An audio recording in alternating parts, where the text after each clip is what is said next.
Maraming salamat sa lahat ng sumusubaybay. Please subscribe and follow my YouTube and Facebook channel, Filipino Novel. Maraming salamat po.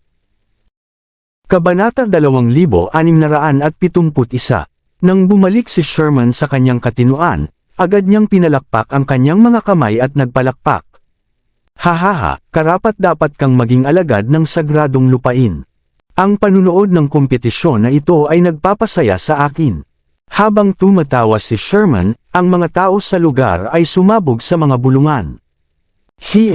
Talagang tinalo ni Severin si King Harry. Hindi ito guni-guni lang, di ba? Ito ba ang tunay na lakas ng mga sagradong alagad sa lupain?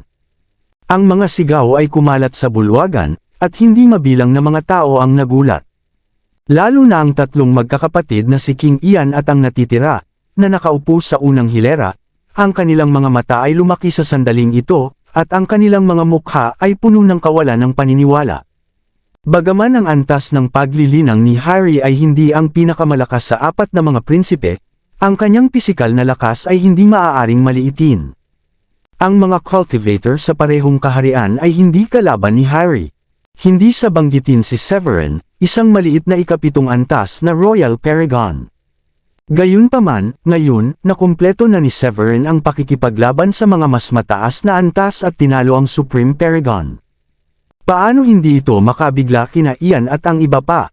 Kung ikukumpara sa Don Hall na nasa patuloy na pagkabigla, nahulog si Harry mula sa taas na libo-libong milya at tinamaan ang Bluestone sa labas ng bulwagan. Tumayo siya sa kahihiyan. Sa laban ngayon, nahati ng kakilakilabot na swordwill ni Severin ang kanyang pisikal na pagtatanggol, na naging sanhi ng malubhang pinsala kay Harry.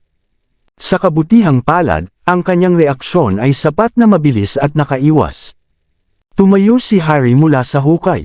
Matapos panasa ng dugo na umaapaw mula sa sulok ng kanyang bibig, yumuko siya kay Severin at nagsalita. Si Severin ay karapat-dapat na maging alagad ni Adrian. Ako ay nagpapakumbaba. Sa sandaling ito, ang espiritu ng pakikipaglaban sa katawan ni Severin ay hindi kumupas. Ang kanyang buong katawan ay nagniningning ng liwanag, at tumanggaw siya kay Harry. Kamahalan, nakakalugod ka, swerte lang ako. Sa labanan ngayon, nakakuha rin si Severin ng isang bagay. Tulad ng kasabihan, mayroong malaking takot sa pagitan ng buhay at kamatayan. Ang pakikipaglaban sa makapangyarihang Supreme Paragon ay nagbigay kay Severin ng pakiramdam na tila nabasag niya ang mahiwagang hadlang. Malinaw na naramdaman ni Severin na makakapagpabagsak siya sa ikawalong antas sa loob ng ilang araw. Kasabay nito, sa Don Hall, narinig ni Sherman ang mapagpakumbabang pag-uusap ng dalawa. Kumaway siya sa tagapamahalang eunuch sa tabi niya, at pagkatapos ay tumawa ng buong puso at nagsalita. Pumunta sa vault ng kayamanan upang kumuha ng isang pang-siyam na grade na lilang ginseng at ibigay ito kay Severin. Nang marinig ito ng pinuno ng eunuch, ang kanyang mukha ay puno ng sorpresa, ngunit mabilis siyang umalis. Nang marinig ng natitirang mga tao sa pangunahing bulwagan ang gantimpala na nais ibigay ni Emperor Sherman, lahat sila ay nagulat. Ito ay isang pang-siyam na grade na pills. Walang maraming pang-siyam na grade na lilang ginseng sa vault ng kayamanan. Hindi ko inaasahan na ang kamahalan ay talagang ibibigay ito kay Severin. Naiinggit ako, maging si Severin ay medyo nagulat. Bilang isang 8 grade na alchemist, natural na hindi siya estranghero sa ika-9 na grade na lilang ginseng. Ang gamot na ito ay ang nangungunang pang-9 na grade na halamang gamot sa Blue Realm. Tinawag itong ginseng dahil kahawig ito ng ginseng at kulay lila. Lumalaki ito sa isang lugar na mayaman sa kapangyarihan ng langit at lupa. Iyon ang dahilan kung bakit tinawag itong ika-9 na grade na lilang ginseng. Ang lilang ginseng na ito ay mayroon ding isa pang pakinabang, naglalaman ito ng mga walang kamatayang sangkap. Kung ang isang mortal ay malapit ng mamatay, maaari pa siyang mabuhay ng 5 taon sa pamamagitan ng pag-inom nito. Bukod sa mga walang kamatayang sangkap, ang ika-9 na grade na lilang ginseng ay isang pangunahing raw materials para sa pagpino ng tableta ng Supreme Paragon. Hindi inaasahan ni Severin na si Emperor Sherman ay magiging ganito kapag bigay at direktang ibinigay sa kanya ang pang-9 na grade na halamang gamot. Di nagtagal, bumalik ang punong eunuch kay Emperor Sherman na may hawak na puting marmol na kahon. Itinaas ni Sherman ang kanyang kamay at itinulak ang puting jade box sa harap ni Severin gamit ang banayad na alon. Sinabi niya ng mahinahon, ito ay isang kasiyahan na makilala ka Severin, kaya ibinibigay ko ito sa iyo. Hindi nagpakumbaba si Severin. Nang itinaas niya ang kanyang kamay, nagsimulang umikot ang kapangyarihang mahika sa kanyang palad at hinawakan niya ang kahon. Matapos ilagay ang ika-9 na grade na lilang ginseng sa kanyang lagayan, yumuko si Severin at nagsalita ng may ngiti, "Salamat kamahalan para sa kayamanan." Nang makita ang regalo na ibinigay ni Emperor Sherman, maraming tao sa bulwagan ang nakaramdam ng inggit. Si Reinhold ay may ngiti rin sa kanyang mukha sa sandaling iyon, at puno ng ginhawa ang kanyang ekspresyon. Alam niya na ang pakikipagtulungang ito ay isang tagumpay. Hindi napigilan ni Reinhold na isipin, sa kabutihang palad dinala ko si Severin sa pagkakataong ito. Habang nagagalak si Reinhold, ang tinig ng banal na kamalayan ni Emperor Sherman ay biglang lumitaw sa kanyang isipan. Reinhold, mangyaring ipaliwanag sa akin ang tungkol sa kooperasyon ngayong gabi. Interesado rin ang aking nakakatanda sa bagay na ito. Nang marinig niya na pati ang nakakatanda ng Delhi ay darating, agad na naging masigla si Reinhold at sumagot, "Hahasigurado." Matapos ang piging, isang nasa antas ng Royal Paragon ang naghatid kina Severin at Reinhold sa bulwagang katabi. Nang gabing iyon, sa loob ng silid, nakaupo si Severin ng naka-cross-legged, ang kanyang buong katawan ay nagliliwanag ng walang katapusang banal na liwanag, mabilis na sumisipsip ng enerhiya sa paligid na parang isang itim na butas. Sa sandaling iyon, kung may tumingin sa loob ng kanyang katawan gamit ang banal na kamalayan, makikita ang panloob na mundong kanyang binuksan na patuloy na lumalawak. Ang walang talong puso ng pilosopiya ni Severin ay halos nabuo mula sa laban kanina, at ang kanyang masaganang diwa ng pakikipaglaban ay naging banal na kadena ng mga batas sa kanyang panloob na mundo. Si Severin, na naramdaman ang mga pagbabagong ito, ay labis na natuwa. "Ngayon ang aking pambihirang tagumpay," sigaw ni Severin sa kanyang sarili at agad niyang ininom ang ika-9 na grade na lilang ginseng na nakuha niya. Habang nilulunok ang gamot, ang nakakatakot na kapangyarihan ng gamot ay kumalat sa kanyang buong katawan sa isang iglap, at ang napakalaking espiritual na enerhiya ng langit at lupa ay naging malakas na ulan sa kanyang panloob na mundo. Ang mga patak ng ulan na ito ay puno ng espiritual na enerhiya na nagpapalusog sa lahat ng bagay. Sa isang iglap, ang hindi mabilang na berdeng damo ay tumubo at naging malalago. Kasabay nito, ang aura sa katawan ni Severin ay lalong lumakas, at ang kapangyarihan ng batas sa kanyang katawan ay sumabog, na parang kumukonekta sa kalangitan at mga bituin. Sa sandaling iyon, nagbago ang kulay ng langit at lupa sa buong Imperial City ng Delhi, na bumuo ng tanawin ng maliwanag na buwan na umaangat mula sa dagat at isang madilim na dilaw na liwanag sa kalangitan. Sa sandaling iyon, lahat ng cultivator sa lungsod ay nakakita ng kakaibang pangyayari sa langit sa tuwing tumitingala sila, na ikinagulat ng napakaraming tao. Nakamit ba ng isang henyo ang pambihirang tagumpay? May mga kakaibang palatandaan, at napuno ng lilang enerhiya ang paligid. Sa loob ng palasyo, tinatalakay ni Emperor Sherman ang tungkol sa kooperasyon. Nang maramdaman niya ang nalalapit na tagumpay ni Severin, sandali siyang natigilan. Matapos ito maramdaman, tumingin siya kay Reinhold na may halong gulat at nagsalita, "Reinhold, anong uri ng kakayahan ang mayroon si Severin at nakakalikha siya ng ganitong kakaibang kababalaghan sa isang pambihirang tagumpay lamang?" Sa una ay hindi naunawaan ni Reinhold. Ngunit matapos marinig ang sinabi ni Emperor Sherman, agad niyang pinalawak ang kanyang kamalayan at napagtantong malapit ng makalusot si Severin. Sa sandaling iyon, natulala siya at hindi agad nakapagsalita. Naalala niya na kalahating buwan pa lamang ang nakalipas mula nang umabot si Severin sa ika-7 antas ng Royal Paragon. Bakit muli siyang makakaangat ngayon? Hindi ko maipaliwanag ang kakayahan ni Severin. Ilang beses ko nang nakita ang 10 pangunahing banal na katawan, ngunit wala pa akong nakita na kasing bilis niyang maglinang. Matapos matauhan, sinabi ito ni Reinhold na may mapait na ngiti.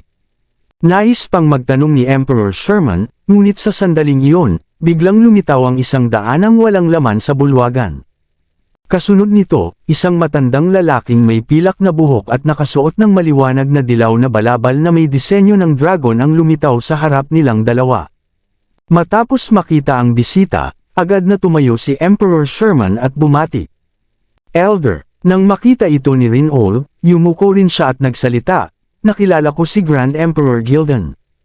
Ang matandang ito ay hindi estranghero kundi ang ninuno ng maharlikang pamilya ng kasalukuyang Delhi, isang makapangyarihang tao na may lakas na nasa antas ng semi-immortal, si Lumino. Si Lumino ay apo ng tagapagtatag ng Delhi. Siya ay nagsanay sa loob ng libo-libong taon at isang kapanahong cultivator kasama ni Adrian. Noong una, hindi plano ni Lumino na magpakita para sa pakikipagtulungang ito, at sapat na sana ang ilang lihim na gabay kay Emperor Sherman. Ngunit hindi inaasahang si Severin ay muling lumampas sa kanyang antas sa oras na ito. Bukod dito, ang kababalaghan ng mangyari ang kanyang pambihirang tagumpay ay napakalakas at nakagugulat sa lahat ng nakapaligid. Dahil dito, napilitan si Lumino na magpakita. Lumabas si Lumino mula sa bitik ng espasyo, may ngiti sa kanyang mga mata, at diretsa ang sinabi kay Rinold, "Samasang-ayon ako sa pakikipagtulungan." Maging si Lumino ay lihim na humanga sa talento ni Severin. Bilang isang matandang nilalang sa antas ng semi-immortal, marami na siyang nakitang mga henyo. Kahit ang 10 dakilang banal na konstitusyon ay karaniwan lamang sa kanyang paningin. Ngunit ngayon, si Severin ay tila isang nagniningning na tunay na walang kamatayan sa ilalim ng kanyang paraan ng pagmamasid ng enerhiya. Para bang nalalampasan niya ang panahon, binabasag ang ulap, at malinaw na nakikita ang hinaharap. Sa mga pira-pirasong tanawing nakuha niya mula sa kanyang kakayahan, nakita ni Lumino ang pag-unlad ng kaharian ng Delhi at ang paglitaw ng isang tunay na walang kamatayan. At kahit hindi malinaw ang mukha ng nilalang na iyon, ang anyo nito ay halos kapareho ni Severin. Dahil dito, agad siyang nagpakita. Kasabay nito, si Severin ay nasa loob ng silid. Matapos lunukan ng ika-9 na grade na lilang ginseng, malaki ang itinaas ng lakas ng kanyang katawan. Ang kanyang panloob na mundo ay mabilis na lumawak, mula sa orihinal na 28,000 milyang lawak ay lumagpas sa 30,000 milya. Habang lumalaki ang saklaw, ang lahat ng batas sa kanyang panloob na langit at lupa ay unti-unting nahahayag. Ang walang katapusang banal na liwanag ay sumabog mula sa kanyang katawan at naging isang napakalaking anyong dharma, na nangingibabaw sa kanyang panloob na mundo. Ang anyong ito ay parang isang higanting sumusuporta sa langit. Sumigaw ito ng malakas, ang mga kamay ay nakataas sa langit at ang mga paa ay nakatapak sa lupa. Sa isang iglap, daan-daang batas ang naging mga banal na kadena at bumalat sa higanti, sabay-sabay na umuugong. Ang langit at lupa ay lalo pang tumaas. Habang lumalaki ang mundo, hindi mabilang na bagong mga binhi ng batas ang isinilang, mula sa lupa, tubig, hangin at apoy na lumitaw mula sa mga bitek ng walang laman. Sa loob lamang ng ilang sandali, ang panloob na mundo ay lumawak sa 40,000 milya. Daan-daang sinag ng banal na liwanag ng mga batas ang sumabog sa loob ng kanyang panloob na langit at lupa. Sa panlabas na mundo, sumigaw si Severin ng sabay, "Basagin mo ito para sa akin."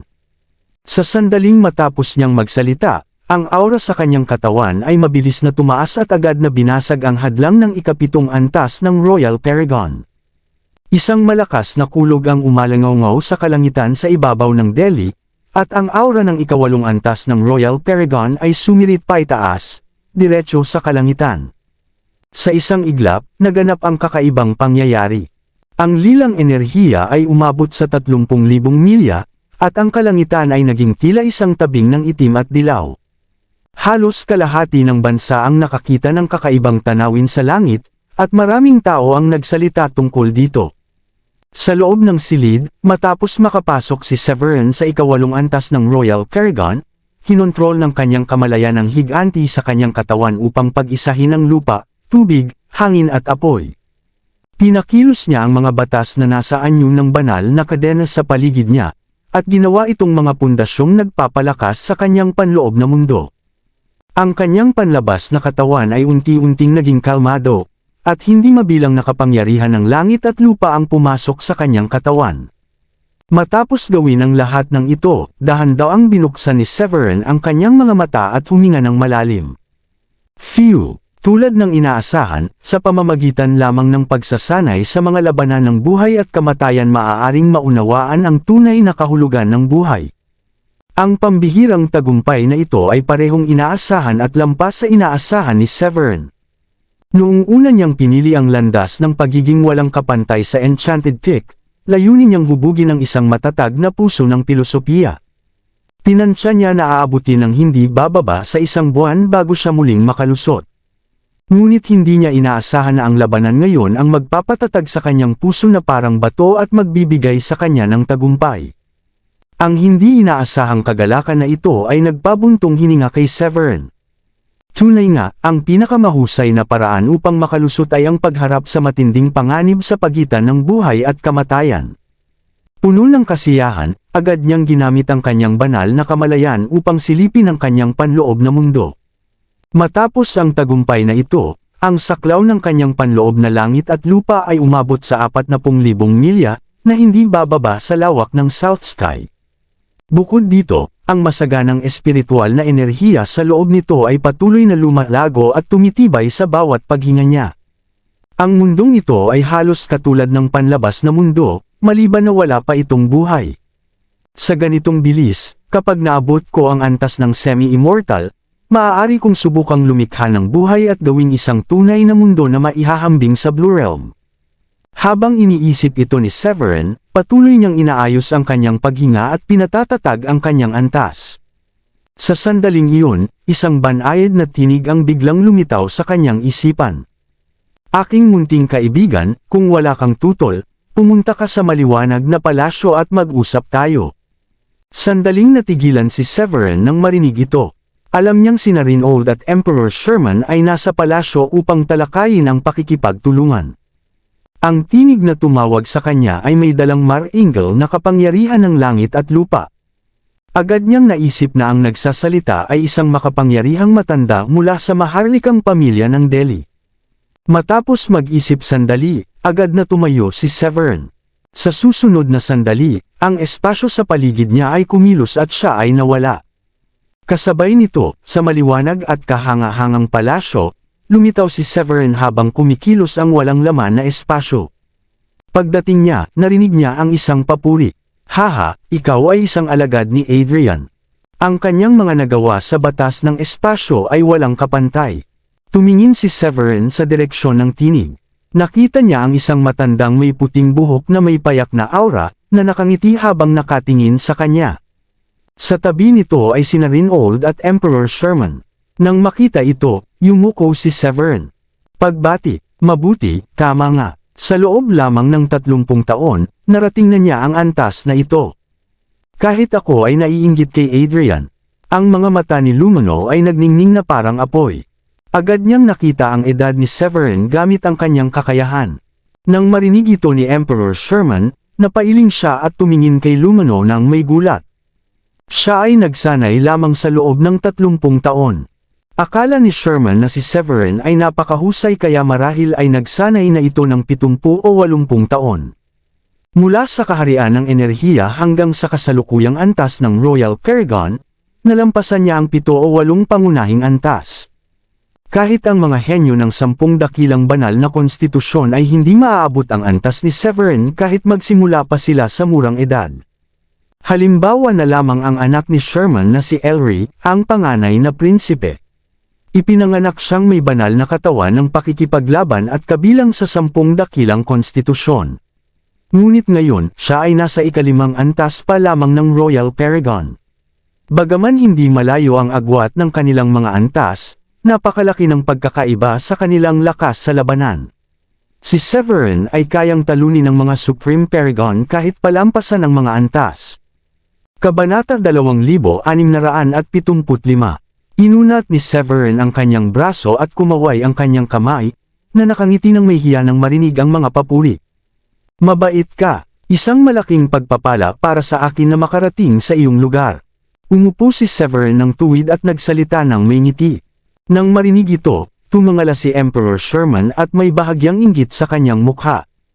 Lubos siyang nagulat na makita ang isang ikawalong antas na cultivator ng Royal Paragon sa edad na mahigit 30. Noon, siya ay isang kilalang henyo sa Blue Realm. Nakarating siya sa kaharian ng Royal Paragon noong siya ay nasa 40 taong gulang, at tuluyang nakalusot lamang ng lampas 60. Ngayon, si Severin ay 2 hakbang na lamang ang layo mula sa Supreme Paragon. Naniniwala si Sherman na ang mga makapangyarihang puwersa tulad ng sagradong lupain ng Grundy 1 ay may mga mahiwagang pills gaya ng kataas-taasang pagsulong na tableta, na halos nangangahulugan na kalahati na ng daan si Severin patungo sa Supreme Paragon. Matibay na naniniwala si Sherman sa mga salita ng kanyang nakakatanda. Si Lumino ay isang makapangyarihang semi-immortal, at ang kanyang kakayahan sa paggamit ng discarding enerhiya ng Emperor ay lampas sa karaniwan. Ang kanyang malalim na mga mata ay nakakakita sa mga ilusyon at nakakatanaw sa kapalaran. Madali para kay Lumino na makita ang tunay na katangian at edad ni Severin. Haha, napakapagpakumbaba mo, ngunit mataas ang tingin ko sa iyo. Napatawa si Lumino nang makita ang pagiging mahinahon ni Severin.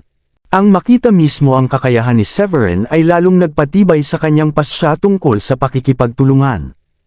Sa edad na 30, naabot na niya ang ikawalong antas ng Royal Paragon at naunawaan pa ang hindi mabilang na mga batas. Maging ang napakahirap na batas ng kalawakan sa 3,000 prinsipyo ay naintindihan ni Severin. Naramdaman ni Lumino na sa gininto ang panahong ito, ang sagradong lupain ng Grundy 1 ang mananaig. Sa pag-iisip nito, itinaas niya ang kanyang kamay at hinawakan ang kawalan gamit ang kanyang 5 daliri. Sa susunod na sandali, isang kahon na jade na naglalabas ng malabong puting liwanag ang lumitaw sa kanyang kamay. Hinawakan ni Lumino ang kahon at sinabi kay Severin, "Severin, nakikita ko sa iyo ang hinaharap na kapalaran ng ating bansa. Dahil tayo ay magtutulungan, ibinibigay ko sa iyo ang pirasong ito ng Star Gold.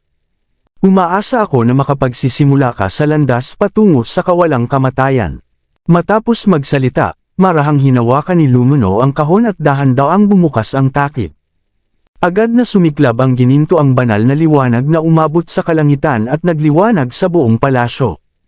Isang piraso ng metal na kasing laki ng palad, may gininto ang kumikislap at naglalaman ng walang hanggan na mga batas, ang nakahimlay sa loob.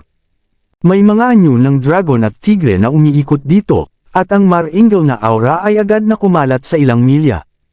Ang Star Gold ay may sariling kapangyarihan mula pa sa pagsilang. Sa isang iglap, ang mga anyo ng dragon at tigre ay tila gumalaw sa lungsod ng Imperial. Ang enerhiya ng araw at gabi ay naghalo, at hindi mabilang na gintong bulaklak ang lumitaw habang sunod-sunod ang mga kababalaghan. Nang makita ito ni Emperor Sherman, agad siyang natigilan. Pagkaraan ng ilang sandali, nanlaki ang kanyang mga mata at tumingin kay Lumino nang may matinding gulat. Binuka niya ang kanyang bibig at hirap na nagsalita. "Elder," parang may bagyo sa kanyang puso. Hindi niya ito maisip.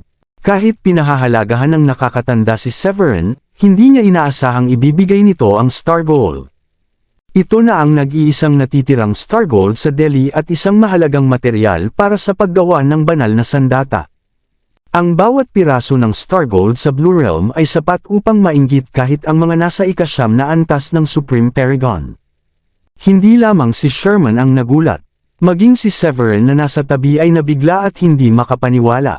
Nakanganga si Rinold at nanginginig ang kanyang katawan sa labis na pagkasabik.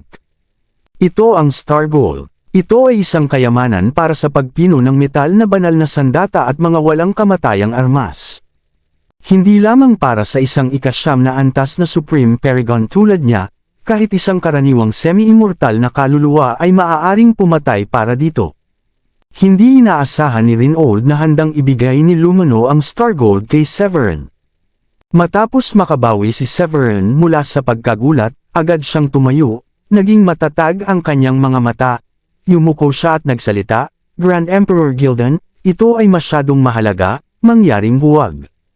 Nang marinig ito ni Rinold, agad din siyang nagsalita, "Tama iyon, Grand Emperor Gildan, kung ito ay isang karaniwang halamang gamot na may mahiwagang kapangyarihan, tatanggapin namin ito, ngunit ang pirasong ito ng Star Gold ay hindi namin kayang tanggapin." Noong una, iniisip niya na sapat na ang pagpunta sa Delhi upang makipagkasundo. Ngunit hindi niya inaasahan na makukuha ni Severin ang pabor ni Lumino, isang makapangyarihang matandang pinuno. Ito ay talagang hindi niya inaasahan. Nang makita ni Lumino na si Severin ay hindi nasilaw ng kayamanan at tinanggihan pa ito, lalo pa niyang nagustuhan ang kanyang ugali. Itinaas niya ang kanyang kamay at nagpadala ng isang hindi nakikitang puwersa, itinulak ang Star Gold patungo kay Severin at nagsalita ng may ngiti, "Tanggapin mo ito, Severin. Umaasa lamang ako na magiging isang walang kamatayan ka sa hinaharap at tulungan ng Delhi." Nang makita ni Sherman na pilit itong ibinibigay ng kanyang nakatatanda, agad siyang nabahala. Mabilis siyang nagpadala ng mensahe gamit ang kanyang banal na kamalayan. "Elder, ito ay Star Gold. Ito ang material para sa pagpino ng metal na banal na sandata. Sulit ba na ibigay ito sa isang ikawalong antas na Royal Paragon?" Sumagot si Lumino sa kanyang isipan, "Sherman, hindi mo nauunawaan. Ginamit ko ang aking kakayahan upang makita ang hinaharap mula sa taong ito. Tiyak na siya ay magiging isang tunay na walang kamatayan. Madaling magdagdag ng karangyaan sa tagumpay, ngunit mahirap magbigay ng tulong sa oras ng pangangailangan. Ngayon na ang sagradong lupain ng Grundy I ay makikipagtulungan sa Delhi laban sa primordial na sagradong lupain, bakit hindi tayo maging bukas palad? Bukod pa rito, ang pirasong ito ng Star Gold ay matagal nang nakatago sa vault ng kayamanan sa loob ng daan-daang taon." Biglang itinaas ni Sherman ang kanyang ulo at tumingin sa kanyang nakakatanda. Magiging walang kamatayan si Severin. Naniniwala si Sherman na hindi nagkakamali ang paningin ng kanyang nakakatanda. Si Lumino ang may pinakamataas na antas ng paglilinang sa buong pamilya ng Gildan, at ang kanyang kakayahan ay kayang makita maging ang kapalaran ng isang tao. Kung totoo ang sinabi niya at magiging isang tunay na walang kamatayan si Severin, ang pagbibigay ng Star Gold ay tunay na isang napapanahong tulong. Sa pag-iisip nito, nag-atubili si Sherman sandali ngunit kalaunan ay nagpasya. Huminga siya ng malalim at pinigilan ang kanyang damdamin, tumanggo kay Severin at nagsalita ng may ngiti, "Dahil ibinigay ito ng aming nakatatanda, mangyaring tanggapin mo ito, Severin." Nang makita na parehong nagsalita sina Sherman at Lumino, tumingin si Severin sa Star Gold na nasa harap niya na may nagliliyab na mga mata. Tumanggo siya at nagsalita, "Hindi ko kayang tanggihan ang regalo ng nakatatanda. Sa kasong ito, taos puso akong nagpapasalamat." Matapos sabihin ito, itinaas niya ang kanyang kamay at kinuha ang Star Gold. Tumawa si Lumino at nagsalita, "Tama iyan." Pagkatapos ay lumingon si Lumino kay Rinold na nasa tabi, na may halong gulat at pagkalito sa kanyang mukha. Mahinahon niyang sinabi, "Rinold, aking kaibigan, ginawa ko na ang pangwakas na pasya tungkol sa pakikipagtulungan. Wala na akong karagdagang kahilingan. Pakisabi ito kay Adrian."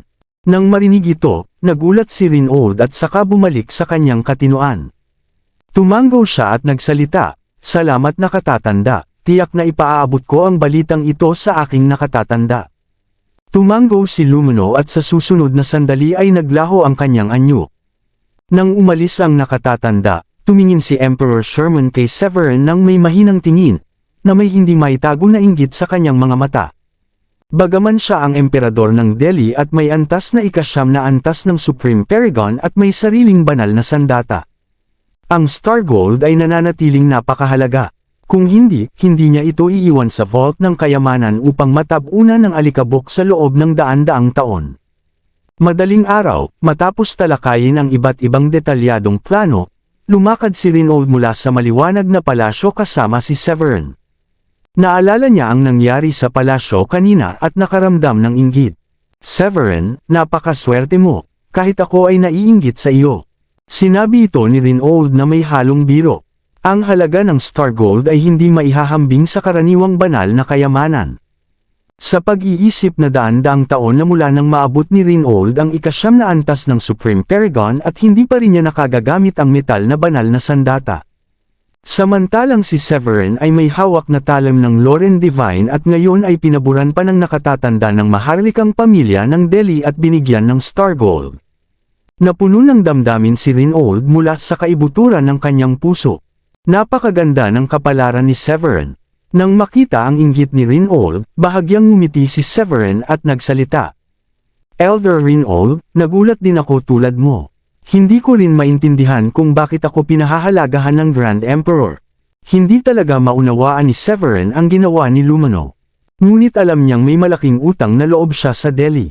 Nang marinig ito ni Rinol, ngumiti lamang siya at hindi na nagsalita. Kung hindi ito makita ng iba, paano naman siya, isang ika-9 na antas na Supreme Paragon? Malinaw na ang Delhi ay nagbibigay ng tulong sa kanila. Sa pag-iisip nito, hindi maiwasang makaramdam ng lungkot si Rinol. Madaling magdiwang kapag maayos ang lahat, ngunit mahirap tumulong kapag may nangangailangan. Ang ginawa ng Delhi ay para ipakita sa Midland at sa iba pang mga sagradong lupain sa East Plain. Sa huli, naisip ni Rinol, hayaan na lamang sina Adrian at Severin ang humawak nito.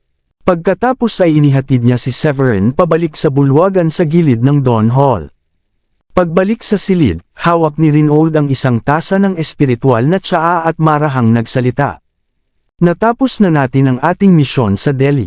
Bukas ay aalis tayo patungong North Sea upang alamin ang hangarin ng mga barbaro roon. Ang orihinal na plano ay pumunta sa Great Thunderbeat Temple sa kanlurang rehiyon, ngunit dahil sa pagpapakita ni Lumano at sa kasunduang pakikipagtulungan, naging mas maasahin si Rinol. Nang marinig ito ni Severin, ibinaba niya ang tasa, nag-isip sandali, at tumango. Sige, ang lakas ng mga barbaro ng North Sea ay hindi dapat maliitin. Kung nais nilang talunin ang primordial na sagradong lupain, kailangan nila ng tulong mula sa ibang puwersa. Sa Midland, ang sagradong lupain ng Darklight, ang lumulutang na banal na lupain, at ang sagradong lupain ng Jade Pond ay hindi pa naaapektuhan ng primordial na sagradong lupain. Karamihan sa kanila ay pinipiling manatiling neutral. Pagkatapos ng lahat, wala silang kinalaman dito. Sa kabilang banda, ang mga puwersa tulad ng Delhi, East Plain, at ang mga barbaro ng North Sea ay mas malamang na kumilos. Kinabukasan, ang gintong sikat ng araw ay sumilip sa langit mula sa pagitan ng mga ulap at tumama sa bintana. Sa loob ng silid, si Severin na parang isang matandang nagmumuni-muni ay biglang nagbukas ng kanyang mga mata. Isang sinag ng liwanag ang sumiklab sa kanyang mga mata, na tila naglalaman ng liwanag at dilim ng araw at buwan. Bigla siyang huminga ng malalim, at 2 puting anyo ng dragon ang lumabas mula sa kanyang hininga, pumasok at lumabas sa kanyang katawan. Matapos tumayo, binuksan niya ang pinto at lumabas sa patio. Matapos kumain ng marangyang agahan, pumunta sila sa maliwanag na palasyo upang magpaalam kay Emperor Sherman. Alam ni Emperor Sherman na naghahanap ng mga kaalyado ang sagradong lupain ng Grundy I kaya hindi niya sila pinigilan. Sa halip, nagpadala siya ng isang batingal upang ihatid sila palabas. Si Severin, na mabilis na lumilipad sa himpapawid, ay tumingin sa mga bundok at ilog na unti-unting umaatre sa ilalim ng kanyang mga paa, at hindi nagtagal ay nalampasan niya ang teritoryo ng Delhi. Nang hindi na niya makita ang gintong Lucky Dragon sa kalangitan, nalaman niyang nakabalik na siya sa Midland. Matapos magpahinga sandali sa Midland, muling naglakbay ang dalawa, at diretsyong nagtungo sa North Sea Grassland. Napakalawak ng Midland, halos umaabot sa 100,000 milya ang lapad. Kahit na si Rinol ay isang Supreme Paragon at si Severin ay bihasa sa mga batas ng kalawakan, lumipad pa rin sila ng mahigit kalahating oras. Habang papalapit sila sa Lockhart Mountain sa hangganan ng Midland at North Sea Grassland, biglang bumagsak sa kanila ang isang napakalakas na aura. Kasunod nito, isang malamig na tawa na may matinding hangarin na pumatay ang umalangaw sa kalangitan. Haha, mukhang pupunta nga kayo sa North Sea. Biglang nagkaroon ng bitik sa kawalan na humarang sa kanilang dalawa, at mula rito ay lumabas ang 2 Supreme Paragon. Ang nangunguna ay isang ika-9 na antas na Supreme Paragon na nakasuot ng asul na balabal, payat ang katawan at may makapangyarihang aura ng batas na umiikot sa kanyang buong pagkatao. Ang nasa likod niya ay isang pandak na lalaki na nakasuot ng itim na balabal at may antas na 2 antas ng Supreme Paragon. Ang malakas na enerhiyang demonyo mula sa kanila ay ramdam kahit mula sa malayo, na parabang nagmula sila sa impyerno at kayang sindakan ng sinuman. Pagkakita nito, biglang nagbago ang mukha ni Rinol. Napabulalas siya, mga evil cultivator, Nanatiling seryoso si Severin, ang kanyang katawan ay agad na naging handa sa labanan. Hindi niya inaasahan na may naghihintay na mga evil cultivator sa Lockhart Mountains. Malamig na tumingin si Stevie kay Rinald. Dinilaan niya ang gilid ng kanyang labi, at ang kanyang mga mata ay tila nakatingin sa isang biktima. Matagal nang nahulaan ni Lord Baldwin na hihingi kayo ng tulong mula sa iba. Akala ko sa North Sea kayo unang pupunta, pero hindi ko inaasahan na maghihintay ako rito ng 2 o 3 araw. Matapos makipag-alyansa si Baldwin sa Evil Tribe at Yellow Ghost Tribe, ang mga Supreme Paragon mula sa 3 sagradong lupain ay nagbantay sa mga hangganan. Layunin nilang hulihin ang sinumang magmumula sa sagradong lupain ng Grundy 1. Upang tuluyang wasakin ang sagradong lupain ng Grundy 1 at ubusin ang kanilang dugo, tuluyan ang isinuko ni Baldwin ang kanyang pagkatao at naging ganap na demonyo. Pagkarinig nito, sumabog ang aura ni Rinald at kumalat sa buong paligid. Itinaas niya ang kanyang kamay at agad na lumitaw ang isang itim na mahabang espada. Ngumisi siya, kung ganoon, subukan natin. Matapos magsalita, agad siyang sumugod at mariing hinato ang kanyang espada. Ang maliwanag na sinag ng espada ay naglabas ng nakakatakot na kapangyarihan at hinati ang kawalan. Nang makita ito ni Severin, ibinaling niya ang kanyang tingin sa isa pang kalaban. Ang pandak na lalaki ay ngumisi, at malinaw ang kasakiman sa kanyang mga mata. Narinig ko na ikaw si Severin, na sumikat kamakailan sa Blue Realm. Isang Royal Paragon na may potensyal na maging walang kamatayan. Ngayon, ipaghihiganti ko para sa aming Yellow Ghost Tribe. Sumigaw ang matandang pandak at biglang naglaho. Sa isang iglap, muli siyang lumitaw wala pang 100 talampakan mula kay Severin. Naghahanap ka ng kamatayan. Malamig na sigaw ni Severin. Niyanig niya ang kanyang katawan at agad tinawag ang talam ng Loren Divine mula sa kanyang panloob na mundo. Ang malakas na hangarin ng espada ay sumabog mula sa kanyang katawan at umakyat sa kalangitan, dahilan upang magbago ang kulay ng langit at lupa. Metal Arm or Divine Arms, napatingin ang pandak sa liwanag na nagmumula sa talam ng Loren Divine. Sa una ay nagulat siya, ngunit agad napalitan ito ng matinding kasakiman. Hindi lahat ng Supreme Paragon ay may ganitong uri ng sandata. Ang ganitong mga kayamanan ay karaniwang pag-aari ng mga malalaking sagradong lupain at bihirang gamitin maliban sa matinding pangangailangan. Hindi inaasahan ni Rupert na si Severin, isang Royal Paragon pa lamang, ay may hawak na isang metal na banal na sandata. Ang bagay na ito ay magiging akin. Nagnindas ang mga mata ni Rupert habang nakatitig kay Severin na parang isang gutom na lobo. Pagkasabi nito, hinigpitan niya ang hawak sa espiritual na kayamanan at sa isang iglap ay sumugod siya sa himpapawid patungo kay Severin. Ang walang katapusang enerhiya ng demonyo ay umaligid sa kanya na parang malakas na alon, at mahigpit na bumabalot sa kanyang katawan. Ang lakas ng isang ikalawang antas na Supreme Paragon ay yumunig sa langit at lupa, na tila isang demonyong umaahon mula sa impyerno. Hindi sapat ang isang Supreme Paragon. Malamig na sinabi ni Severin habang ang talam ng Loren Divine sa kanyang kamay ay sumabog sa matinding liwanag. Sa isang iglap, naghalo ang liwanag at kadiliman sa kalangitan.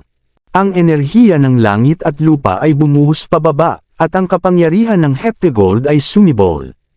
Maraming batas ang agad na nagtipon at sumanib sa talam ng Loren Divine na bumuo ng magulong hangarin ng espada. Sumalakay, sigaw ni Severin habang ibinagsak ang talam. Biglang nagbago ang kulay ng langit at lupa, tila umiikot ang araw at buwan at kumikislap ang mga bituin.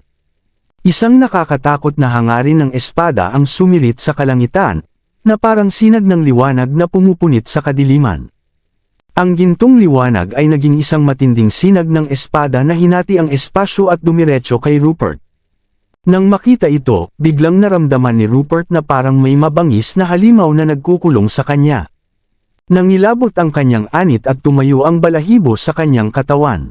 Sa harap ng paparating na atake, agad niyang pinakawala ng liwanag ng kanyang espiritual na kayamanan. Salagin mo ito. Ang sinag ng espada ay bumagsak na parang kidlat. Mabilis na kumuha si Rupert ng panangga mula sa kanyang singsing at itinapat ito sa itaas ng kanyang ulo. Ang maliit na tripod na kayamanan ay umangat at nagpakawalan ng tila libo-libong bituin, na pinuprotektahan ang paligid.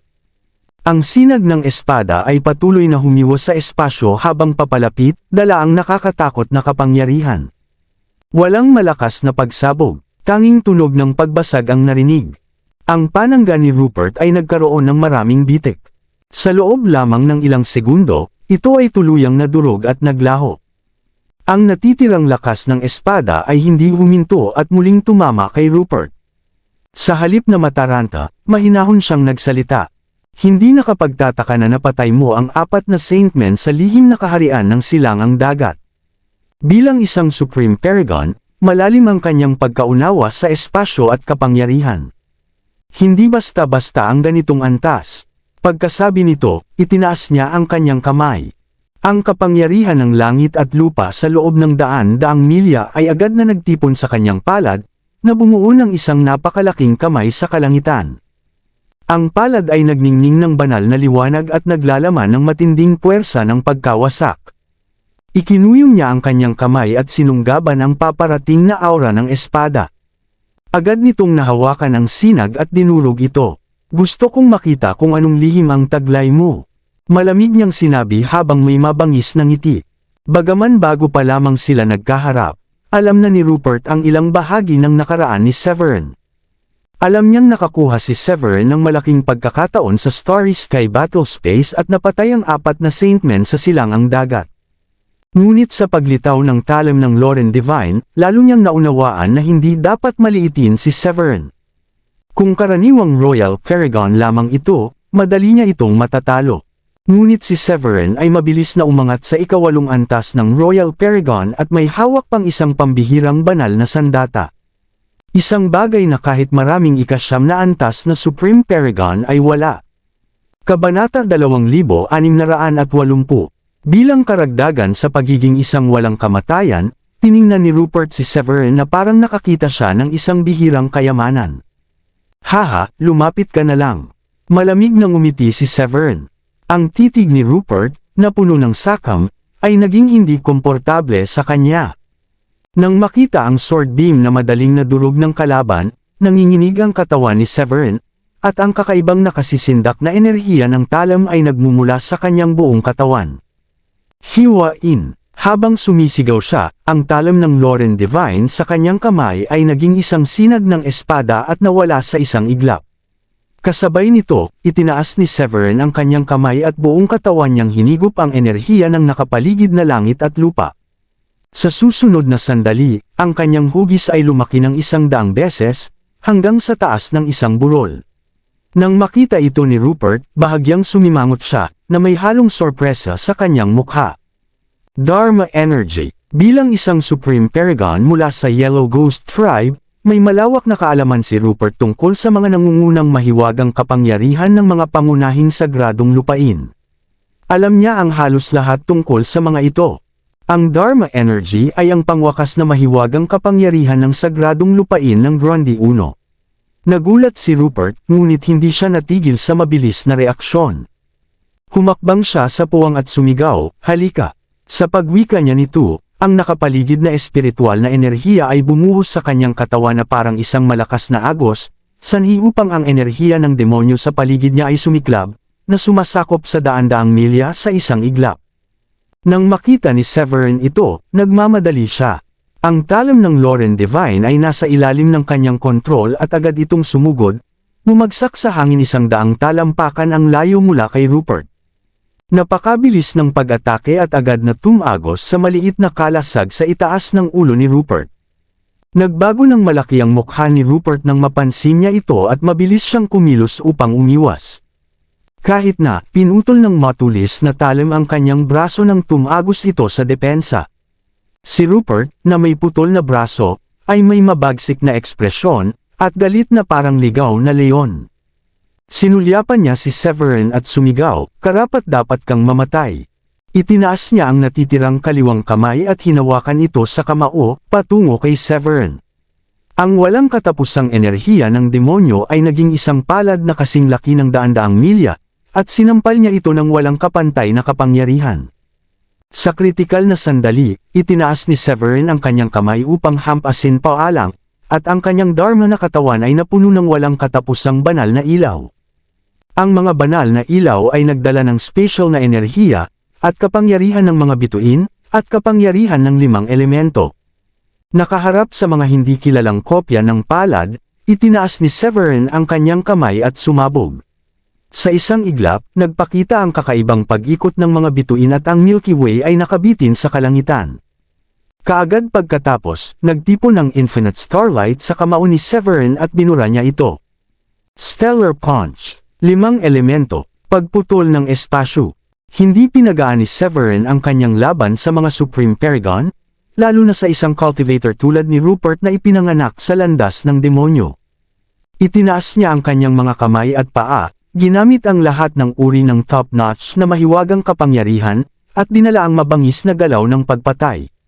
Sa ilalim ng ganitong malakas na pag-atake, natakot si Rupert at mabilis na bumagsak sa kawalan. Paano napakataas ng kapangyarihan ng kanyang laban? Lihim na nagtaka si Rupert. Akala niya'y makakatagpo siya ng malambot na kalaban, ngunit hindi niya inaasahan na ito'y matigas na parang bakal. Nang makita na unti-unting nauubos ang magic power sa kanyang katawan, lumingon si Rupert at binalak ng makatakas ng hindi man lang nag-iisip.